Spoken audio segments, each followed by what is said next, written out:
স্বাধীনতা দিবস উপলক্ষে একটা ছুটি পেয়েছি মাত্র অফিস থেকে। তো সেই ছুটিটা উপভোগ তো করতেই হয়। কোথায় আর ঘুরতে যাব ভেবে পাচ্ছিলাম না, তাই ভাবলাম চলো আজকে না হয় একটু সিনেমা দেখতে যাই। এখানে আমরা বেরিয়ে পড়েছি অটোর উদ্দেশ্যে। প্রথমে হাফ রাস্তা অটো করে, তারপর হাফ রাস্তা টোটো করে আমরা পৌঁছে যাচ্ছি আমাদের গন্তব্যের দিকে। আমাদের ওখান থেকে এই দুপুরবেলা ডিরেক্ট হুগলির অটো পাওয়াই যাচ্ছিল না, তাই এই তো গাড়ি চেঞ্জ করে আসতে হয়েছে আমাদের এইখানে। তো এখন আমরা পৌঁছে গেছি হুগলির কেপিএস মল। লিফটে করে আমরা পৌঁছে যাব 3rd ফ্লোরে। একদমই টাইম মতন পৌঁছে গেছি আমরা আমাদের সিনেমা হলে। চারপাশটা তোমাদের ঘুরিয়ে দেখাচ্ছি। এর মতন পৌঁছানোর একটাই সুবিধা, আমরা গিয়েই ভালো করে বেশি একটু ছবি তুলতে পেরেছি। দেখতেই পাচ্ছেন দিদি এখানে ছবি তুলছেন। তারপর আমাদের বেশিক্ষণ অপেক্ষাও করতে হয়নি। এখানে আমরা সিকিউরিটি চেকিংয়ের লাইনে দাঁড়িয়ে পড়েছি। সিকিউরিটি আমাদের এখানে চেক করছে।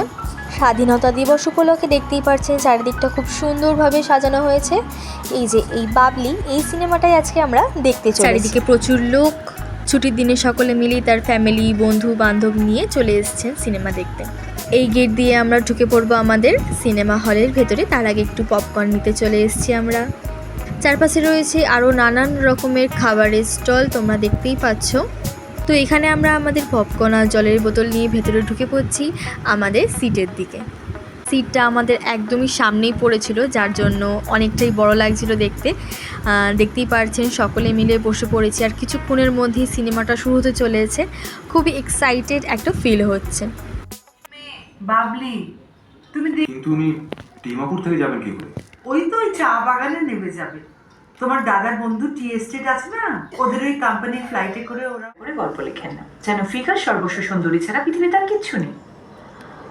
দেখে মনে হয় জানিয়ে লেখেন বা যাদের নিয়ে লেখেন সেটা ছাড়া তারা আর কিছু দেখেননি বা জানেন না। আপনার মোটার তো নিয়ে একটা অবসেশন মতো আছে, তাই না? আপনি কিন্তু সেরকম মোটা নন, আর দেখতেও তো বেশ ভালো।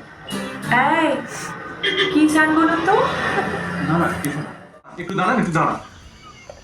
দুম করে একটা বিপদ হয়ে গেলে আমি ঘোষ থেকে কি মুক্ত হবো? শুধু বসের কথা ভাবলে হবে?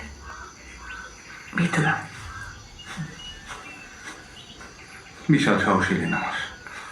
তার আওয়াজ পেলে দয়া করে একটু চুপ করে থাকবেন, আর ওখানে ভিতরে লুকিয়ে থাকবেন প্লিজ। মানে আমরা দুজন এরকম একটা অবস্থায় জঙ্গলে আটকে গেছি, এটা জানতে পারবে বিপদ বেশি হওয়ার সম্ভাবনা। প্লিজ একটু যদি কনসিডার করেন কাইন্ডলি। ভয়ানক আনরোম্যান্টিক আপনি। আপাতত এরকম একটা গভীর জঙ্গল, কোথাও কেউ নেই, একজন মহিলাকে নিয়ে কি করেছি তাতে উদ্ধার পাওয়া কে জানে। গল্পটা সত্যি খুব মিষ্টি মতন একটা গল্প ছিল, দেখে বেশ ভালোই লাগলো। বেরিয়ে পড়তে হবে এবার বাড়ির উদ্দেশ্যে। এভাবেই আনন্দের সাথে 15ই আগস্টটা আমি কাটালাম। ভিডিওটা আপনাদের ভালো লেগে থাকলে পাশে থাকবেন, আর কামনা করি সকলে খুব ভালো থাকবেন।